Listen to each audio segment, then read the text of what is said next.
Greetings, everyone, and welcome to another episode of The Love Queendom. This is a space of love and joy and peace and abundance and all the good things. And here at The Love Queendom, we talk about spiritual ascension and how to create your own reality. And on today's episode, I want to talk about how you can control your reality in real time by projecting your will, okay? Projecting your inner will over the outward or external circumstances in your life, okay? And I'm going to give you guys 3 real-world examples in my personal life on how I did that. And I will sort of explain to you what was going on and how I basically just projected my will over the circumstances, and then it shifted for me, okay? And then I'm also going to explain, obviously, how you can do the same thing as well. But what I want to do is sort of start with a backgrounder on, really learning how to understand the metaphysical principles that we are working with here and how these principles are universal. They are things that have existed, okay, for a long time. And they are things that have been attempted to be taught to humanity, okay, for a long time. But we just haven't been getting it, okay? We just haven't been getting it now. There's a verse in the Bible, okay, that I was reminded of prior to recording this video, and that verse is Matthew chapter 6 verse 10. Okay, Matthew chapter 6 verse 10, which is part of the New Testament of the Bible, which means that it is part of, let's say, Jesus's teachings, Jesus's revelations for humanity, okay? And in Matthew chapter 6 verse 10, it says, "Your kingdom come, your will be done on earth as it is in heaven," okay? And the last portion of that verse is very important, okay? It says, "Your will be done on earth as it is in heaven," okay? Now, keep in mind, this is not a Christian platform, okay? It's not a Christian platform. This is religiously agnostic. But the reason why I'm bringing this up is because I do come from a Christian background, but if you have listened to previous videos on my channel, you'll know I'm no longer a Christian. But things that I will kind of get into on this channel are teachings from different religious beliefs that are basically the same thing that I am teaching you here, but in a sort of religiously agnostic way. And it's a way for you to really kind of grasp and understand these things from your frame of reference. And one of the things a lot of people don't understand, okay, is that Jesus is one of the people who came to earth to try and teach humanity about the stuff that I talk about on my platform. Unfortunately, his teachings were warped and, they were warped, basically. But nonetheless, he spoke about in this verse, the will of the Lord happening on earth as it is in heaven, okay? And what he was actually trying to say was the will of the divine, which, we are all tied to through our spirit that lives inside of our body, shall be done on earth, aka the physical realm that we are experiencing, on earth, okay, as it is in heaven. And when he's talking about heaven, he is talking about the state of mind, okay, the consciousness, the heavenly state of mind, the heavenly consciousness, okay, not a separate physical place, okay, it is like a place in your mind, okay, because the divine, that which we know as God, is just infinite intelligent consciousness that is vibrating at the frequency of unconditional love, okay? And so if that consciousness lives inside of you through your spirit. Okay, you are a piece of that consciousness, a piece of the Lord, a piece of the infinite divine, okay, a piece of God. And that spirit, okay, it lives in you. And you are saying that you want the will of that entity to be done on the physical realm as it exists in the non-physical consciousness state. You are basically tapping into your God power to project, okay, the inner will of the divine onto your outer circumstances, okay? You have the power to do that. When you understand this, you will really begin to know that there's nothing outside of you that has to have power over you in your life, okay? There's nothing outside of you that you cannot shift or overcome if you believe it. Like, you can do anything. And this is also why in the Bible it says, if you have faith of a mustard seed, you can move mountains, okay? And also, when this was spoken of in the Bible, this is like a metaphorical mountain. It's not an actual physical mountain, but it's like the mountains that we create in our mind that seem unmovable, that seem insurmountable, okay? These things can be moved and shifted.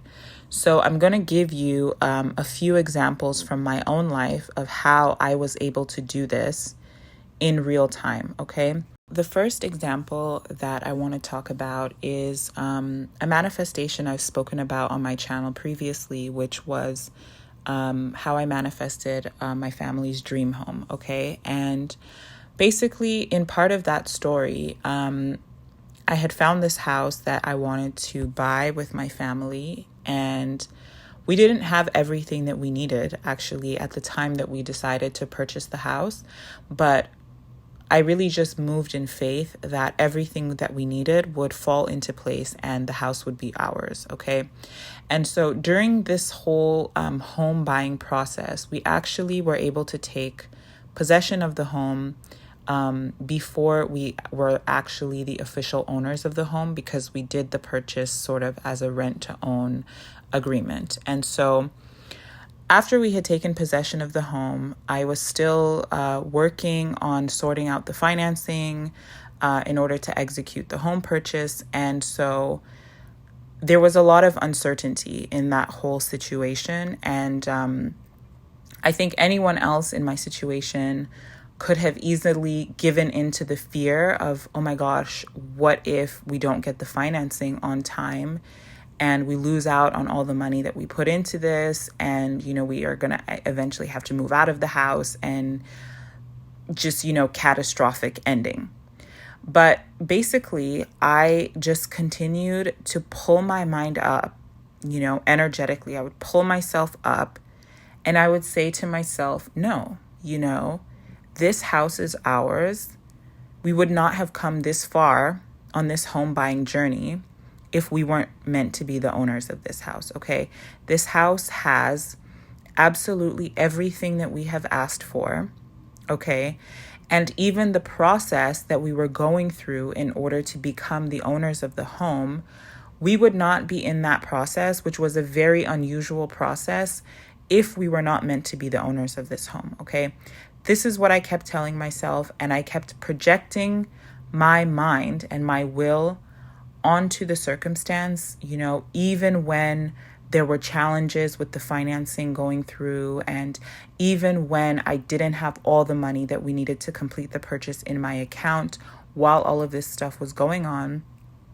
I just kept saying, I kept declaring, this is our house. We're going to be the owners of this house. End of story, right?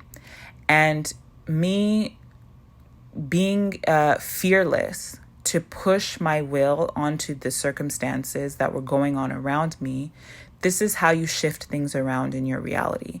And this is how you get things done with your spiritual power, with your energy power, as opposed to using your intellectual mind and rationality to try and figure things out, right? You don't have to figure everything out with your mind, okay? Because your human mind is limited. So it's only going to be able to compute what you're seeing with your physical eyes, right? And then it's going to come up with a rationalization based on what it's seeing in the physical that may not necessarily be the desired end result that you want. So you really have to reorient yourself to understanding that what I'm believing inside of me, how I'm feeling inside of me, what I'm choosing to know as the truth inside of me is what is and what will be. And then you push that out onto your circumstances, and you continue to push that out onto your circumstances until it shifts in your favor. And so what ended up happening with our house purchase was that we eventually got an approval for financing, an amazing offer, I should say. Actually, we received an interest rate of under 2%. I think we got 1.59% on our mortgage for 5 years. And it actually could have been lower than that, maybe like 20 basis points lower, had our credit scores been a bit better. But quite frankly, 1.59%, I don't think anybody would complain about that, okay? Especially because as I'm recording this video right now, it's about a year after we purchased our house, and interest rates right now, I think, are over 5%. Okay, so when the divine is moving in your favor, okay, the divine is moving, baby. Okay, the divine is moving. So that is example number one. And not only did we get the approval for the mortgage, we also received the rest of the money that we needed to close the home purchase deal. I think the day after or the same day I got the mortgage approval. Like, it was honestly miraculous how everything worked out. But this is how things will unfold for you when you move fearlessly in faith and, projecting your will onto the circumstance. Now, the interesting thing about this manifestation is that I did it before I had my spiritual awakening that really kind of gave me the full understanding and knowing of how all of this stuff works and how to do it, because I am naturally an intuitive person, and I think my spirit has always sort of been in control in my life. And so I would do these things without knowing that this is what I was actually doing, right? And so now that I'm conscious of my spiritual power, I can do it 100% fully consciously, and really kind of just have almost no fear when I'm doing these things. So I'm going to give you 2 other examples that happened very recently, about a month ago, when I decided to go on a trip with my sister to Nigeria, which is where my family is from ethnically. And there were some things that were happening before we went on the trip that could have been very undesirable circumstances, okay? And one of these could have actually ruined the whole trip completely. And that is that my sister, this was the first time for her that she was going to Nigeria. I've been to Nigeria several times, and the first time that I went there as an adult, I got a Nigerian passport. So when I travel there now, I don't need to get a visa. But for her, it was her first time going there, so she needed to get a visa. And because the visa application process is a little bit complicated, she had asked, well, I shouldn't say she asked me. She actually waited for me to be with her physically, so that I could help her complete all the documents. And then, we would mail it off together, and she would know that she didn't make any mistakes in the application, right? So because she waited until we could do this together, we actually didn't end up applying for her visa until about 2 weeks before our travel date. And under normal circumstances, you're supposed to apply for a visa like, maybe a month in advance, 2 or 3 months, if you can, just to make sure you have enough time and there's nothing catastrophic that happens, right? But we applied 2 weeks before we were meant to leave, and it actually ended up being kind of less than 2 weeks, because it was these embassies, they work in business days. So it's Monday to Friday. And one of the days was actually a public holiday that we had no clue about. Like, it was kind of a new public holiday. So that took away one of the days. So essentially we had like 9 days to get a visa. And while, I was applying for the visa and putting together the package and everything, I was fully aware that we were applying very late, but I never felt, that we're not going to get her passport on time. I just knew we're going on this trip. She's coming with me. We're going to apply for the visa. I don't care how they do it, but they're going to get us the passport back on time with the visa. And we're going to go on this trip, because I'm in control of my reality. So when we went to the post office to send the passport to the embassy, I was asking the lady at the post office, what is the fastest envelope? Okay. And she kept on saying, express post, and that this is what they use for sending passports. And I was like, okay, but is it the fastest? And she said, oh no, the fastest is actually priority. So I said, okay, give me 2 priority envelopes then. One for us to send it there, and another one that we're going to put inside of the first envelope for them to send it back to us as fast as possible, because we're working with a tight deadline, If I hadn't sort of pushed back on the lady and asked her, like, is that really the fastest one? I would have just kind of went along with what she was saying and said, oh, okay, express post. But at the moment that she was saying these things to me, I just felt like, no, I know what I need to do for myself, and I'm going to make sure that what I need to do gets done. So I just knew Express Post isn't the fastest. I've used Canada Post several times. Everybody knows priority is the fastest, right? And I was kind of annoyed a little bit that she wasn't saying that when I clearly asked her what is the fastest. But again, I think she was just going based on what she knows, what's normal for her in her reality, right? So anyways, we got 2 priority envelopes, and I made sure on the return envelope to put my personal address for where they should send the passport back to, because it was closer to the embassy than where my sister lives. And again, all of these things were done knowing that we're working with tight deadlines, but also holding the knowing that we were going to get these things back on time for the trip.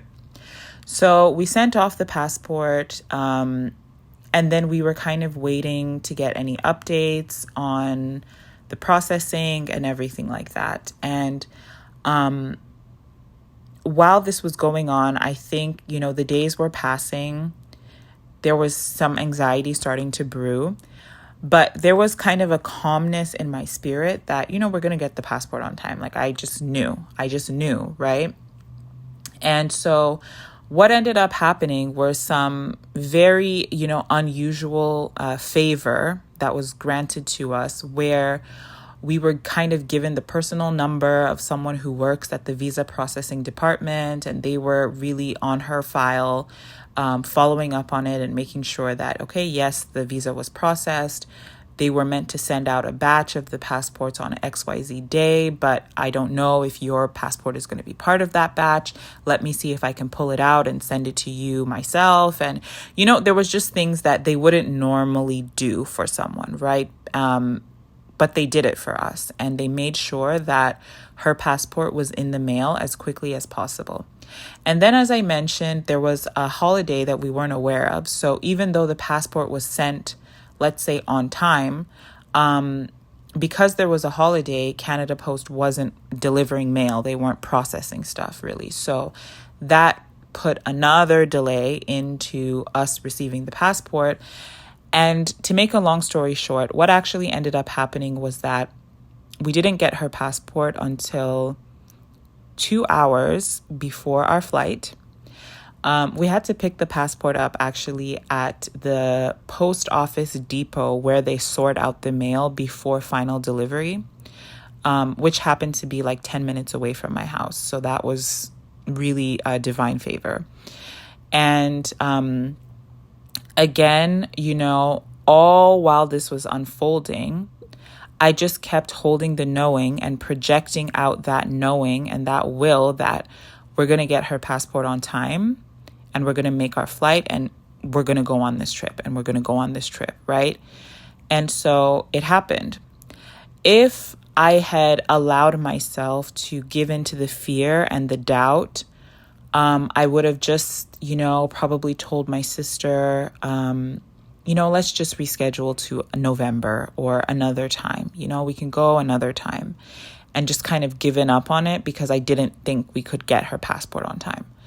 And she actually flew from our hometown where she lives to join me where I live before we flew out together, right? And I think we were hoping that I would receive the passport before she arrived here. So there was kind of that calmness that, okay, her passport is here, we're going on the trip, whatever. But that didn't happen, right? But she still came.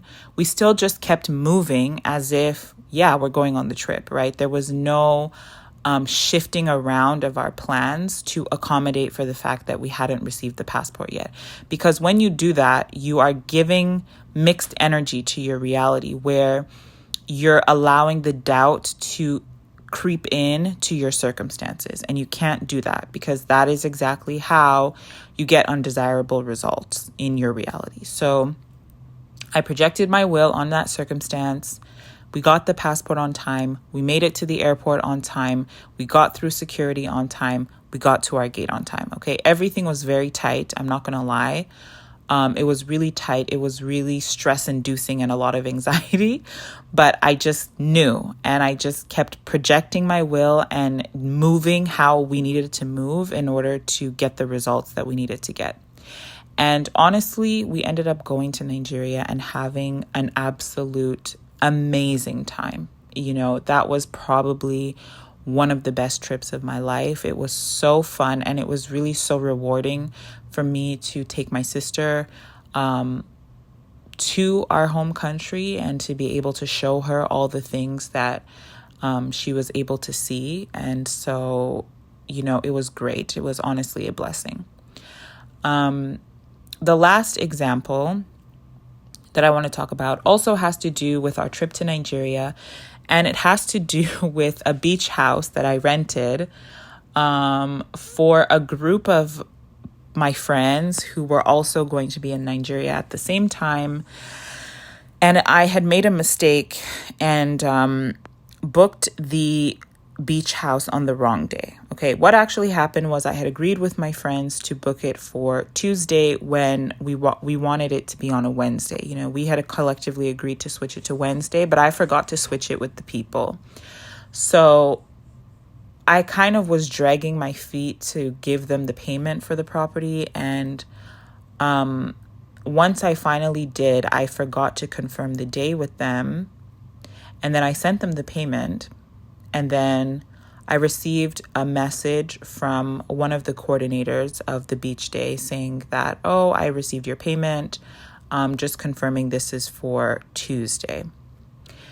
And then I started panicking because I said, oh my God, no, it's actually for Wednesday. Please confirm that you're available on this day. So the person who I was speaking to was actually the caterer for the event, and I had to go back to the actual venue and ask them if we could switch it to Wednesday. And they said, actually, we have another booking on Wednesday, and we don't give refunds, and you can't switch to another day. So at this point, I was not okay, because the amount of money that I sent these people was also not a small amount of money, okay? So it wasn't funny that they were sending me this message. And also, I really, really wanted to go to that beach house. It was one of the things that I personally really wanted to do on the trip. So I just was not willing to accept that we weren't going to go there on the day that we wanted to go there. So immediately they sent me that message. I just put my phone down and I walked away from the circumstance and I rejected it. I just said, nope, this is not my reality. We are going there on Wednesday. They're going to move us to Wednesday. I don't know how they're going to do it. I don't care who they have to move out of the way, but they're going to move us to Wednesday. And so, again, a lot of things were going on. I was talking to my friends about the whole situation. Obviously, there was annoyance and disappointment on their part. But I just didn't allow my emotional state to be shaken. And I kept projecting my inner will onto the circumstance for days until finally they gave me the confirmation that they were going to move us to Wednesday. And all of this happened within maybe like 3 days, I want to say. The initial confirmation of the mistake happened on Friday, and then I got confirmation of a resolution on Monday morning, which was also the Monday that we were flying out and panicking over my sister's passport. So there was honestly a lot of things going on, okay? And over that weekend, before we got my sister's passport and before I got the confirmation that they would move us to Wednesday, I was literally pumping my mind with positive affirmations almost throughout the whole day, on the weekends, even in the morning of the trip. And I did this because I knew I had to keep my mind and my energy up to a level that was in alignment with the timeline that I wanted to be in, okay, which was a higher timeline, a more desirable timeline. And I just kept pumping my inner will. I kept affirming inside of me that I don't care how this is going to happen. They're going to move us to Wednesday. We're going to go there on Wednesday and we're going to have a great time. And, there were multiple instances where the person who I spoke to said, I'm sorry, I've asked my boss multiple times to move you guys. There's nothing I can do. And I just didn't care. I just said, I don't know what they're going to do or how they're going to figure this out. You guys are not just going to run away with my money like that. We're going to go there on Wednesday. And I just kept affirming that, and I got the result that I wanted. So we got there on Wednesday, and we had an absolutely amazing time, okay? The only problem with that day, I will say, is that the caterer did not bring alcoholic beverages, which I specifically asked for, but it's fine. We had a great time regardless, and really everything that I wanted to experience on that trip, we were able to experience it, and it was beautiful, right? But I really had to have a lot of confidence and do a lot of inner projecting of my will onto my outer circumstances in order to shift things around to a desirable end result. So I'm saying all of this to say, okay, that you can control your reality, okay? If you learn how to do this, if you learn how to control your own energy, if you learn how to control your mind, and you develop a greater level of perspective on how this physical world actually works and how things get birthed and materialized into this physical plane, you can control it, okay? You can control it for yourself, and you can also control it for other people too. So that is all I have for you guys today on this episode. Thank you so much for listening, and I will see you in the next episode.